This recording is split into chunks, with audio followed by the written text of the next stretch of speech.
Muy buenas noches.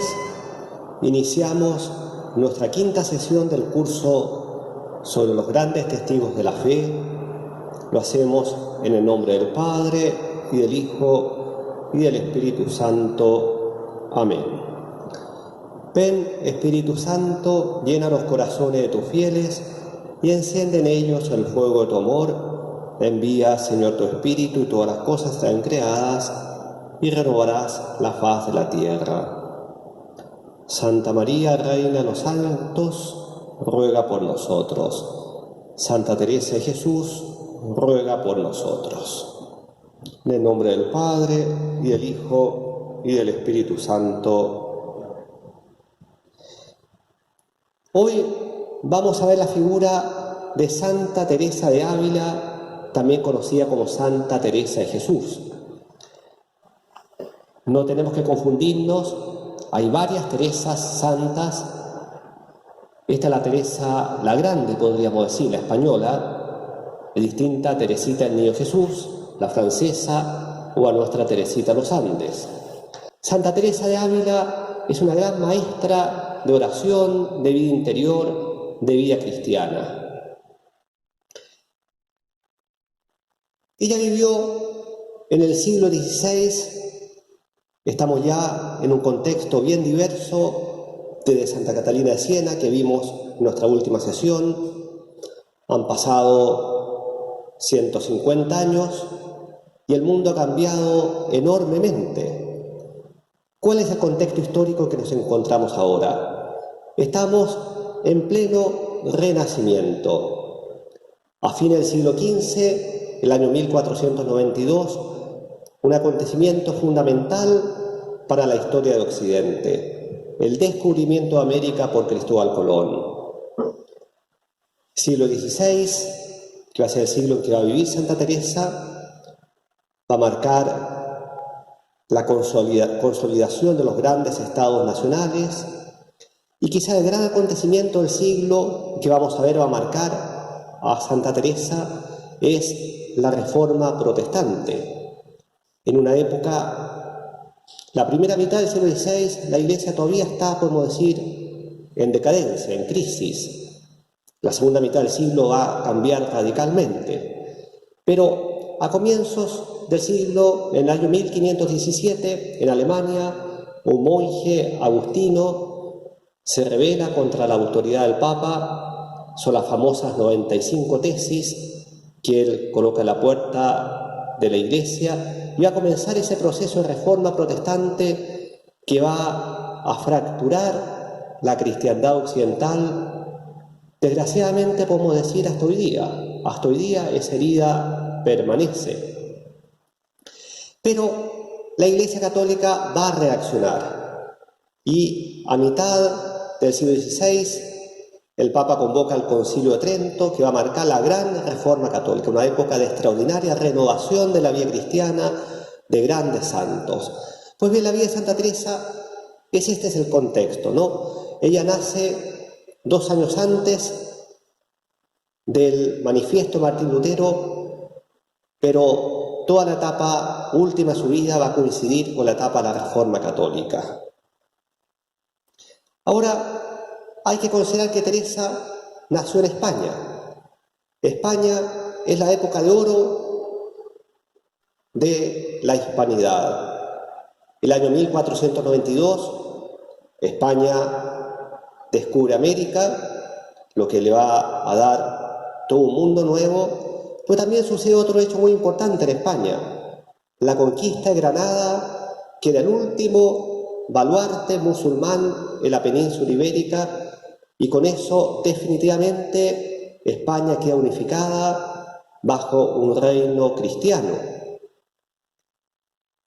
Tenemos acá la imagen de los reyes católicos, Fernando e Isabel, que van a marcar el espíritu de esta España que entra a la Edad Moderna, y luego van a venir grandes reyes, ¿no? El rey Carlos I, que es el emperador Carlos V, Felipe II. Es una época de gran esplendor de España, en todos los aspectos, el aspecto literario, artístico, político. Podemos decir que es la gran potencia de la época. Y a la vez España fue pionera en la reforma de la Iglesia. Lo que la Iglesia va a hacer a mitad del siglo XVI, de alguna manera España lo adelantó ya a fines del siglo XV bajo el influjo de los reyes católicos, el cardenal Cisneros y otras figuras importantes, lo que hace que España viva, por así decir, por adelantado la reforma y la renovación de la vida cristiana, la vida católica, lo que no significa que no haya dificultades. Entonces, en este contexto nace, vive, realiza su obra Teresa de Jesús.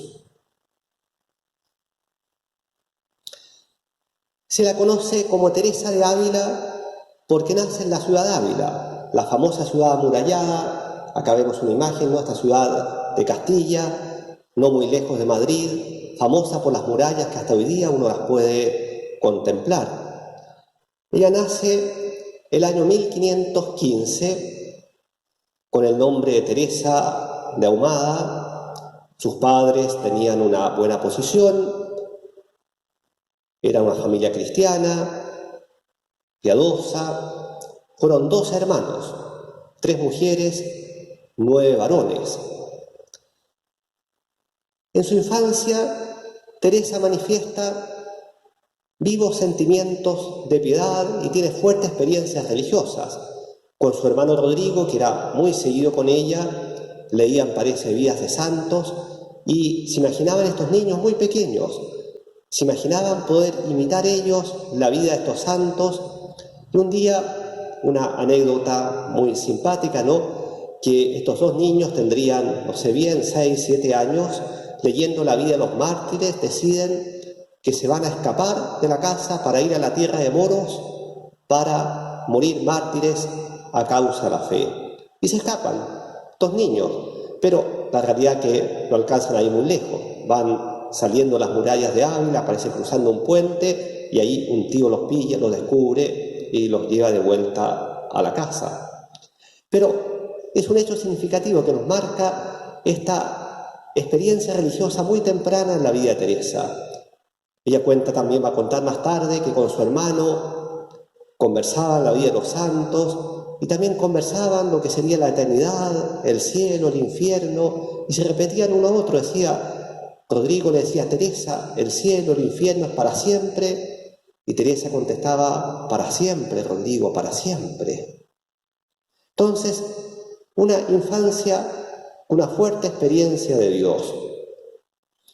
A los 12 años va a morir su madre y ella va a contar más tarde en su autobiografía que ese día se va a confiar una imagen de la Virgen que tiene en su casa y le va a pedir a ella que sea su madre.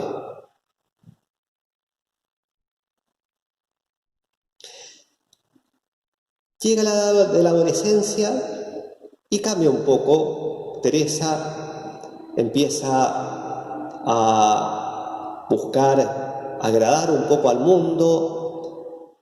Algunas lecturas, parece, libros de caballería, la llevan por otros ideales.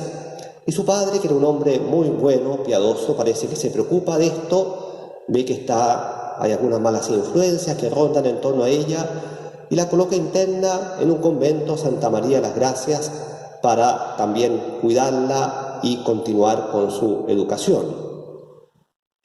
Allí en el convento va a conocer una monja que va a tener mucho influjo en ella para hacerla volver a la vida espiritual, pero en esta época todavía ella no piensa en ser monja.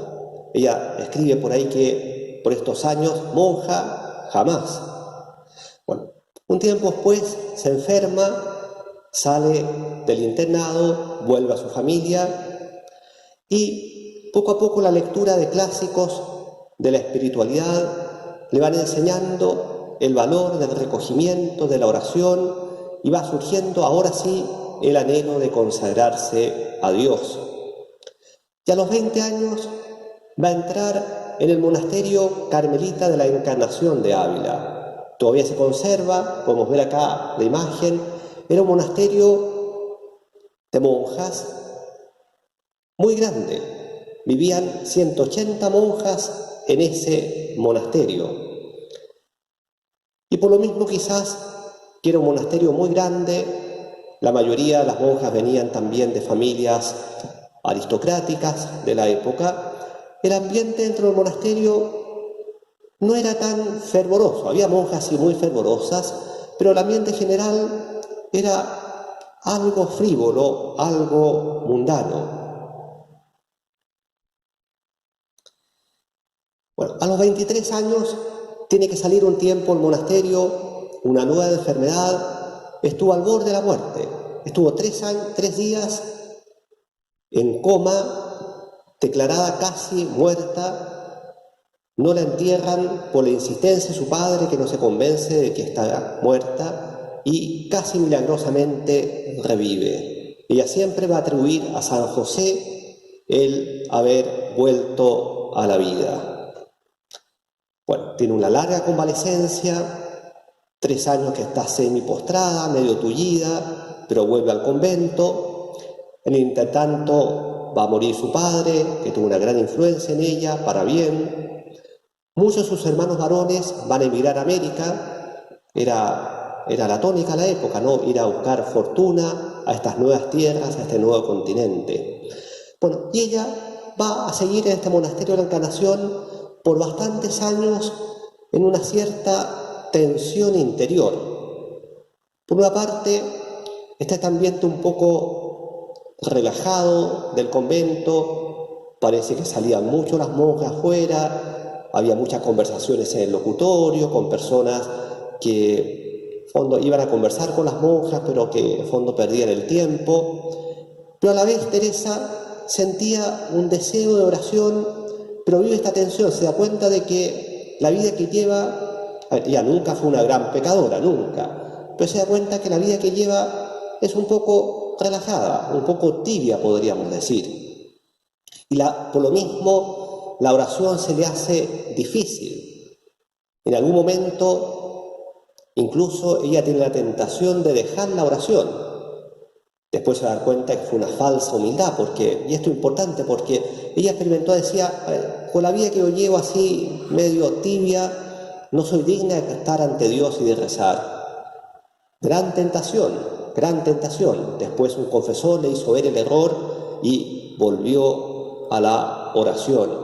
Entonces pasan muchos años en esta tensión interior en que quiere aspirar a una vida más santa, de mayor oración, pero a la vez está un poco tomada por este ambiente un poco mundano del convento. Casi 20 años dirá después ella, ¿no? Desde los 20 años que entró al convento hasta los 39, y a los 39 se va a producir su conversión definitiva. Ella lo cuenta, dice que estando un día en el oratorio del monasterio, vi una imagen que habían traído, era de Cristo muy llagado y tan devota. Ahí podemos ver la imagen, todavía se conserva en el monasterio de la Encarnación, ¿no? Un Cristo toda la columna, lleno de llagas, ¿no? Dice, una imagen muy llagada y tan devota, que mirándola, toda me turbó de verle tal, porque representaba bien lo que pasó por nosotros. Fue tanto lo que sentí de lo mal que había agradecido aquellas llagas, que el corazón me parece que se me partía, y me arrojé junto a él con grandísimo derramamiento de lágrimas, suplicándole me fortaleciese ya de una vez para no ofenderle. Fue la gracia decisiva, ¿no? O sea, a lo mejor ella había meditado muchas veces en la pasión de Cristo, muchas veces había visto crucifijos, pero esa imagen le llega al corazón. Es Dios que le habla y le hace ver que esas llagas fueron por ella, a causa de ella, y se dio cuenta a la vez lo poco agradecida que había sido. Y ahí se decide, ¿no? Ahí le pide la gracia al Señor que de una vez por todas la transforme y ahora sí viva solo para Él. Ahora sí no le ofenda más. Por la misma época, entonces este es el momento decisivo. Y a la vez, por esa misma época, ella lee las confesiones de San Agustín, se siente muy identificada con muchas de las reflexiones de San Agustín, bueno, y impulsada también por él a dar este paso definitivo de la conversión. ¿Qué significaba en el fondo la conversión para Teresa? Significaba, ser monja de verdad, no seguir viviendo esto un poco a medias, ¿no? Que sí, pero a la vez perder el tiempo, conversaciones inútiles, visitas que no conducían a nada y consintiendo a veces en apegos, familiaridades un poco peligrosas. Se decide ahora a entregarse de verdad a Dios, a llevar una vida intensa de oración. Un tiempo después, en la medida que va profundizando en su vida de oración, empieza a tener sus primeras visiones místicas. Y en un momento, ella lo cuenta en el libro La Vida, en un momento ella tiene una visión del infierno, como que es transportada al infierno, experimenta el sufrimiento de los condenados y se siente tan desgarrada por la pérdida de las almas que siente la inspiración de que tiene que hacer algo, ¿no? Y se da cuenta que la primera línea del apostolado quizás no le corresponde. Ahí están los sacerdotes, ahí están los teólogos, los misioneros, los predicadores, pero ¿qué puede hacer ella? Y siente la inspiración de volver al fervor primitivo del Carmelo, a vivir la regla primitiva del Carmelo. Y acá tenemos que hacer un pequeño paréntesis. Teresa había entrado al monasterio carmelita de la Encarnación de Ávila. La orden carmelita era una orden muy antigua que venía de la época de los cruzados. Eran ermitaños que se habían instalado en el Monte Carmelo, en Palestina, en la tierra de Jesús, y habían llevado una vida eremita, de oración, de penitencia, de soledad, en el Monte Carmelo, también bajo el patronazgo del profeta Elías, y se colocaron bajo la especial protección de la Virgen, que la llamaron del Carmen por el Monte Carmelo. En el siglo XIII les habían dado una regla de vida, pero habían pasado ya 300 años y la regla había quedado un poco de lado y, como les contaba, la vida se había relajado un poco. Pues bien, Teresa siente la inspiración de volver al ideal primitivo, volver a tomar la regla de los primeros eremitas del Monte Carmelo. Eso significaba una vida de mayor pobreza, de mayor soledad, de más tiempo para la oración, más austera, de mayor penitencia. Y se da cuenta que eso, en ese momento al menos, no lo puede hacer en el monasterio de la Encarnación. Tiene que salir. Logra juntar algunas otras monjas que de alguna manera se van acercando a ella, inspirando en ella, y surge la idea de fundar un nuevo convento, verdaderamente siguiendo la regla primitiva del Carmelo. Acá hay muchas vicisitudes que me voy a saltar, le costó bastante, tuvo oposición de muchos, pero el obispo de la ciudad de Ávila la apoyó y el año 1562, el 24 de agosto, para la fiesta de San Bartolomé, junto con unas pocas monjas, deja el monasterio de la Encarnación y funda el monasterio de San José en la misma ciudad de Ávila. Acá pueden ver ustedes, este es el edificio actual. Esta fachada no existía en tiempo de Santa Teresa, fue hecha mucho después, pero el convento sí dentro es el que fundó Santa Teresa. Este va a ser el comienzo de la nueva vida de reformadora del Carmelo de Santa Teresa. Y a partir de entonces empieza una extraordinaria labor de fundar nuevos Carmelos reformados, descalzos, como se va a llamar. Hoy día se llaman las carmelitas descalzas, ¿no? En contraposición a las carmelitas calzadas, que eran las antes de la Reforma. Bueno, ¿y qué la impulsó a seguir fundando monasterios? Bueno, por una parte, la irradiación de su vida, de sus escritos, de esta reforma que ella va impulsando, que va muy de acorde también con los nuevos tiempos de la Iglesia, de volver a la observancia, estamos en los tiempos del Concilio de Trento. Bueno, y a la vez también una gran necesidad apostólica. Vimos recién que la fundación del Carmelo de San José la motivó la visión del infierno, hacer algo para ayudar a que no se pierdan tantas almas. Entonces el ideario de Teresa era una vida fiel, de estricta observancia, de oración, de soledad, sostener la misión de los sacerdotes, de los teólogos que están en esa primera fila del combate espiritual. Bueno, y Teresa se siente desgarrada con las noticias que llegan a España.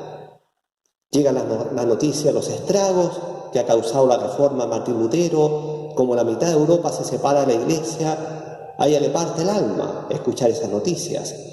Por otra parte, escucha la historia de las misiones en América, tantos pueblos nuevos que no conocen a Jesucristo. Bueno, todo esto la impulsa a llenar España con conventos reformados en que se viva auténticamente la regla del Carmelo, para sostener mediante la unión con Dios, la oración, la misión de la Iglesia de su época. Y aquí me quiero detener, que es un punto bien importante, ¿no? Hay gente que dice, bueno, ¿qué sentido tiene irse a encerrar en un convento? La vida contemplativa es lo que sostiene la acción de la Iglesia. De la unión con Dios brota toda la fuerza del apostolado. Como va a decir más tarde otra carmelita, Teresita de Lisieux, la vida contemplativa, que es una vida de amor entregado, de amor ofrecido a Jesús, es como el corazón que bombea toda la sangre para la misión de la Iglesia. Entre los años 1562 y 1582, el año de su muerte, o sea, en 20 años, va a fundar 17 Carmelos a lo largo de la geografía española. Acá lo pueden ver, ¿no? Bueno, no se alcanzan a ver los detalles, pero los distintos lugares donde va fundando conventos.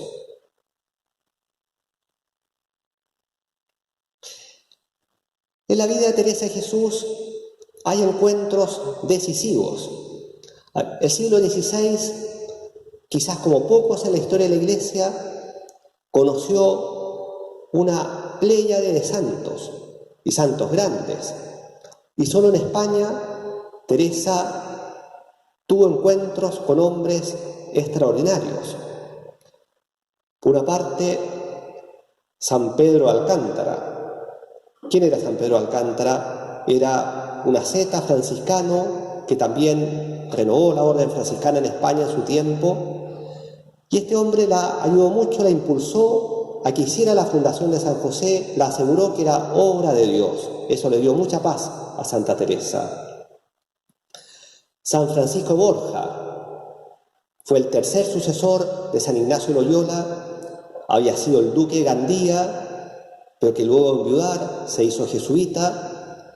Bueno, también fue muy importante él, porque cuando Teresa empieza a tener las primeras visiones, vamos a volver a esto, ella se asusta y nos falta algún confesor que le dice que eso es el demonio que se le aparece.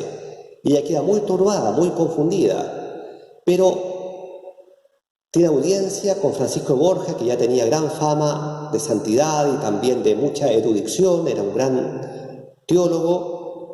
Y Francisco de Borja, escuchándola atentamente, le asegura que es obra de Dios, le devuelve la paz. Luego, San Juan de Ávila. San Juan de Ávila era un sacerdote secular, diocesano, español, el patrono del clero secular español, por lo demás, doctor de la Iglesia hoy día. Era una eminencia, ¿no? Era el maestro espiritual, es como se lo llamaba. Y San Juan de Ávila, cuando Teresa escriba el libro de su vida, que lo vamos a ver también, ella todo lo que quiere es que lo pueda leer San Juan de Ávila para asegurarse de que ha sido el camino de Dios en su vida. Y San Juan de Ávila va a dar un muy buen informe sobre ella. Y quizás el santo más importante de la vida de Teresa, San Juan de la Cruz. San Juan de la Cruz era un fraile carmelita calzado, pero que tiene la misma inspiración de Teresa de reformar la orden del Carmelo, en el caso de él, la orden masculina, pero parece que era un poco tímido y Teresa le va a dar como el empujón para dar el paso, ¿no? Y así, el año 1568, 6 años después de la fundación de Teresa de San José de Ávila, San Juan de la Cruz va a fundar en Duruelo, un pequeño poblado cerca de Ávila, el primer convento de carmelitas descalzos. Entonces, a partir de ahora la reforma va a tener una doble vertiente: los conventos femeninos y los conventos masculinos. Más tarde, poco antes de la muerte de Santa Teresa, bueno, esto no sin grandes dificultades, como siempre sucede en las obras de Dios, pero la Iglesia va a separar la provincia de los descalzos de la provincia de los calzados, lo que va a ser un gran apoyo para la reforma, ¿no? Porque ahora van a ser una provincia autónoma, la Iglesia les va a reconocer, en el fondo, una manera de reconocer ese carisma propio al servicio de la Iglesia.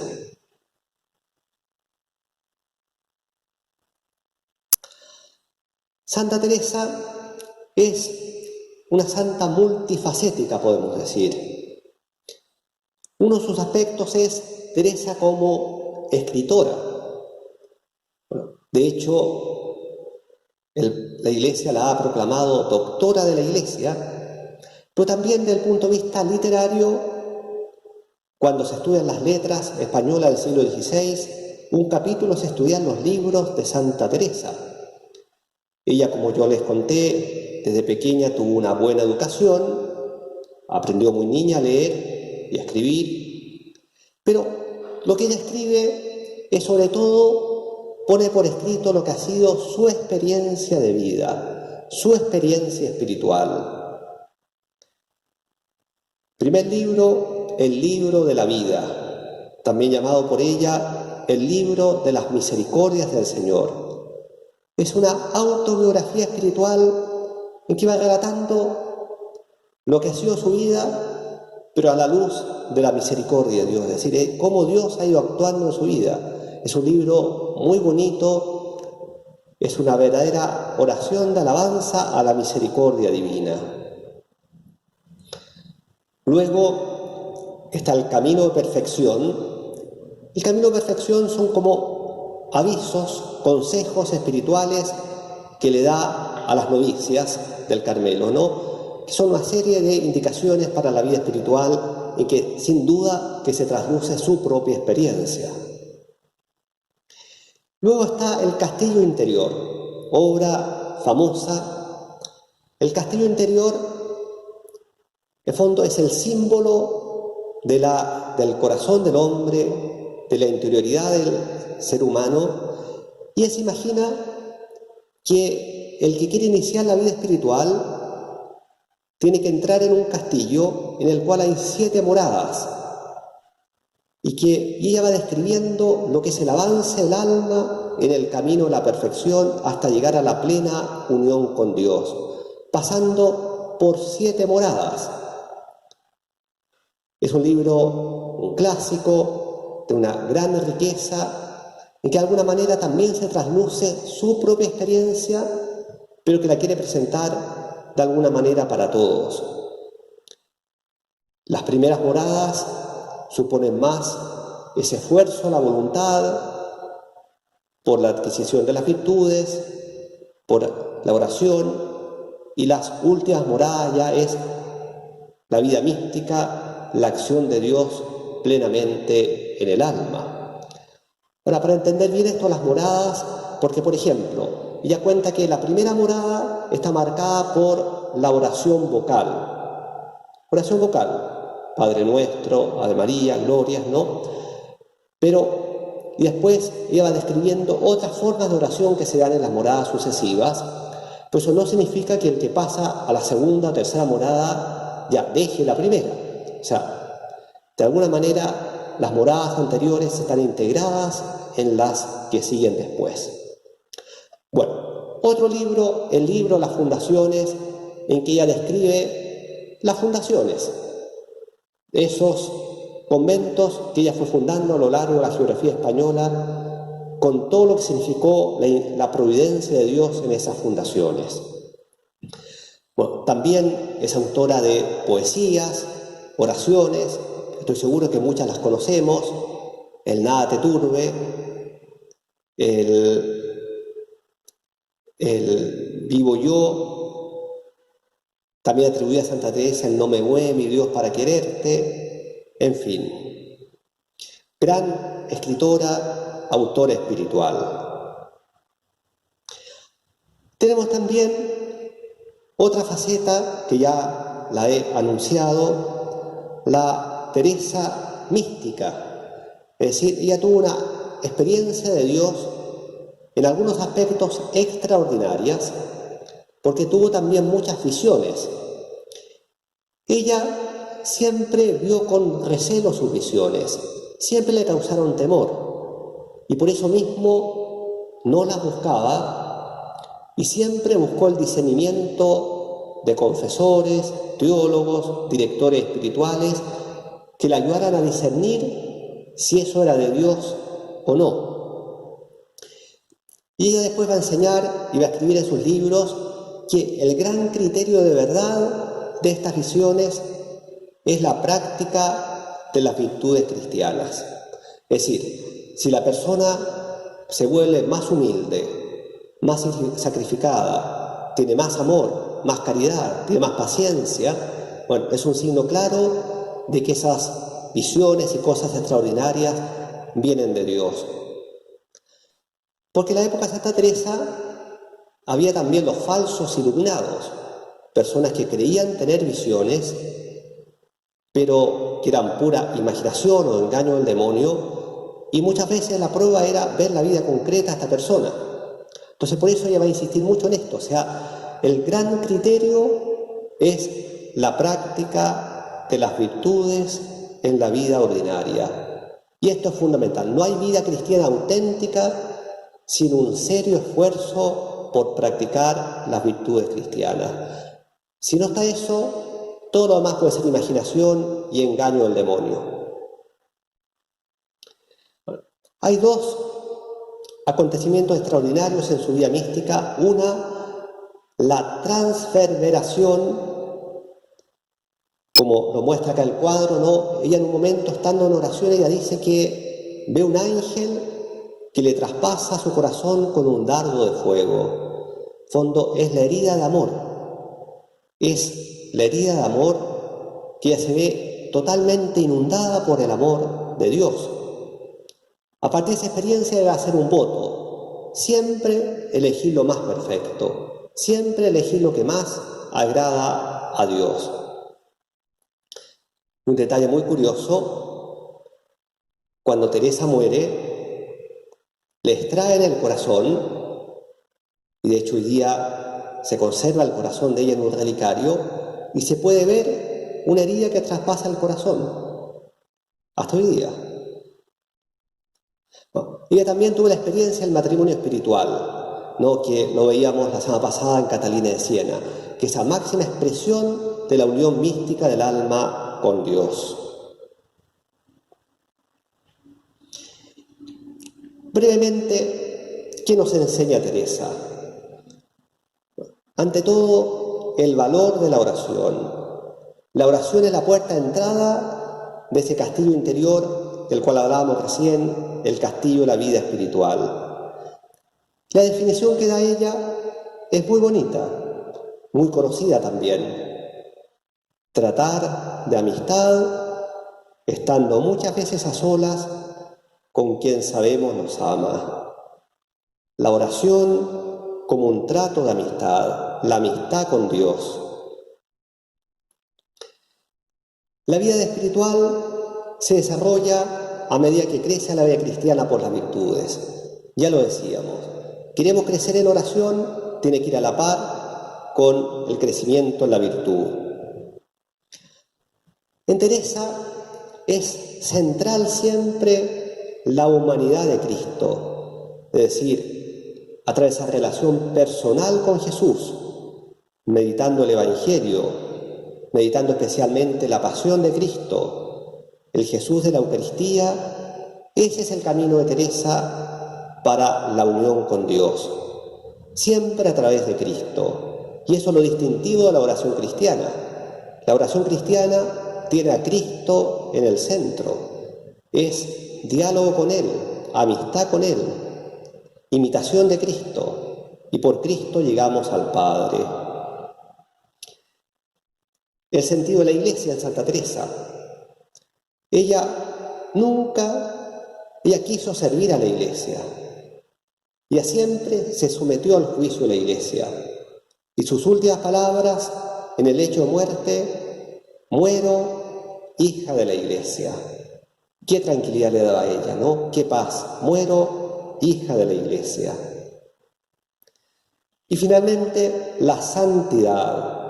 La perfección como ideal y meta de la vida cristiana. Esa última morada del castillo interior es la santidad, la unión con Dios, a la cual todo cristiano tiene que aspirar. Bueno, Santa Teresa muere el 4 de octubre de 1582 en Alba de Tormes, volviendo de Burgos, donde fundó el último los Carmelos. Fue canonizada y declarada doctor de la Iglesia. Este cuadro que vemos, este retrato, es un retrato auténtico de ella, hecho en vida. Fue pintado por un pintor en vida de ella y abajo tenemos su firma, ¿no? Entonces, es un retrato auténtico, ¿no?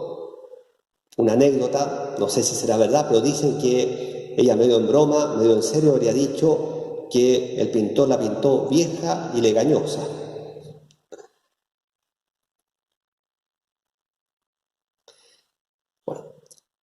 La obra de Teresa ha trascendido los siglos.